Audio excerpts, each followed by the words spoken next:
gua kembali lagi. Nah,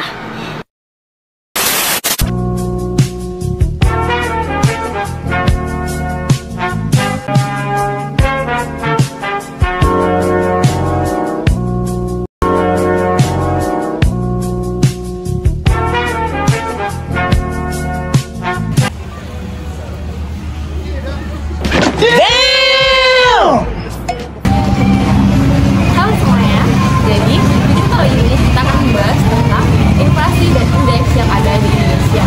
Sebelum itu, apa sih indeks dan inflasi itu?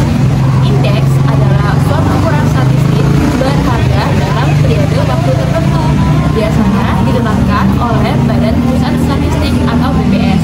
Sedangkan inflasi adalah kenaikan harga barang atau jasa dalam jangka waktu tertentu. Suatu barang dan jasa bisa dikatakan inflasi jika kenaikan harga merubah dan mempengaruhi barang dan jasa lainnya. Nah, itu adalah pengertian inflasi dan indeks. Kemudian, contoh indeks yang ada di Indonesia pada September 2023. Perubahan indeks harga perdagangan besar atau IHPP umum nasional tahun ke tahun sebesar 3,28% terhadap IHPP September 2022. Contohnya pada sektor pertanian yaitu sebesar 5,31% pada komoditas padi, bawang putih, pasir, dan beras. Kemudian, contoh inflasi yang ada di Indonesia pada tahun 2023 terjaga stabil dan terkendali pada rentang target sasaran 3% kurang lebih 1. Capaian inflasi pada tahun 2023 tersebut tercatat sebesar 2,61% atau menurun dibandingkan realisasi tahun 2022, yakni sebesar 5,51%. Perkembangan inflasi pada Desember 2023 dipengaruhi oleh pergerakan seluruh komponen inflasi. Tarif angkutan udara, rokok kretek dengan filter, dan bawang putih menjadi komoditas penyumbang inflasi IHK pada Desember 2023. Secara tahunan, inflasi inti masih terjaga meskipun dalam tren melandai.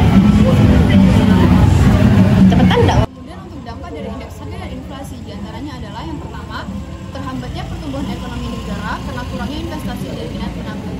Kemudian yang kedua, masyarakat berpenghasilan rendah tidak dapat menjangkau harga barang yang mengalami kenaikan. Yang ketiga, upaya menekan harga untuk mengurangi inflasi akan mengakibatkan pengangguran.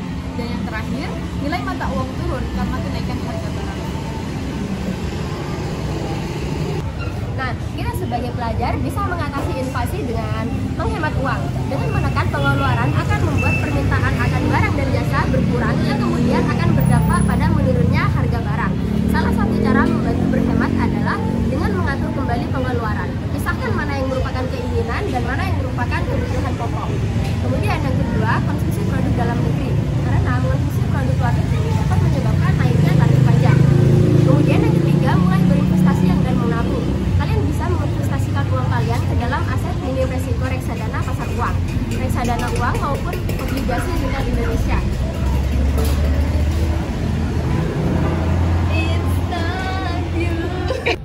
Jadi di soal nomor 1 ditanya besar indeks Laiperes, maka kita menggunakan rumus indeks Laiperes sama dengan sigma PN kali Q0 per sigma P0 kali Q0 kali 100%. Nah, sebelum itu kita hitung terlebih dahulu PN kali Q0. PN adalah harga tahun yang diamati dan dikalikan dengan Q0, berarti kuantitas awal. Maka 4.900 dikalikan 350 sama dengan 1.715. Dan kita menghitung P0 kali Q0. P0 kali Q0 adalah harga pada tahun dasar dikalikan dengan kuantitas awal. Maka 4.600 dikalikan 350 sama dengan 1.610.000. Kita lakukan hal yang sama pada macam barang W, X, Y, Z. Dan kita menjumlahkan P0 kali Q0 sama dengan 6.180.000 dan jumlah dari PN kali Q0 adalah 6.552.000.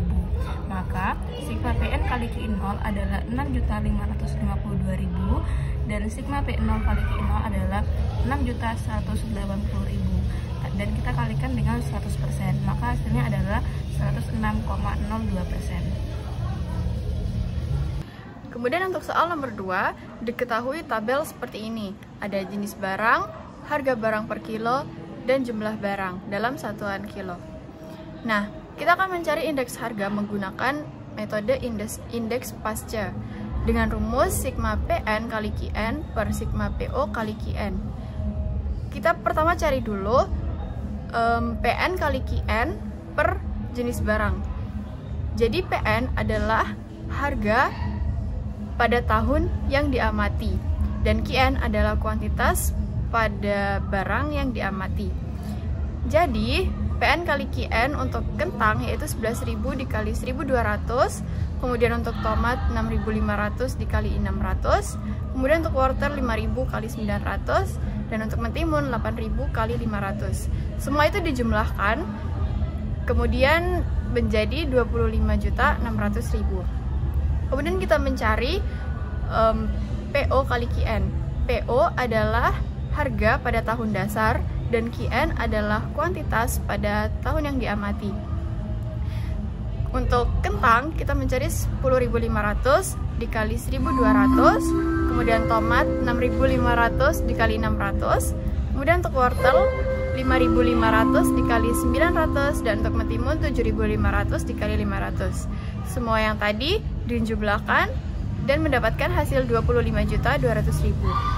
Kemudian dimasukkan ke rumus 25.600.000 dibagi 25.200.000 dikali 100%, dan dapat hasilnya 101,58%.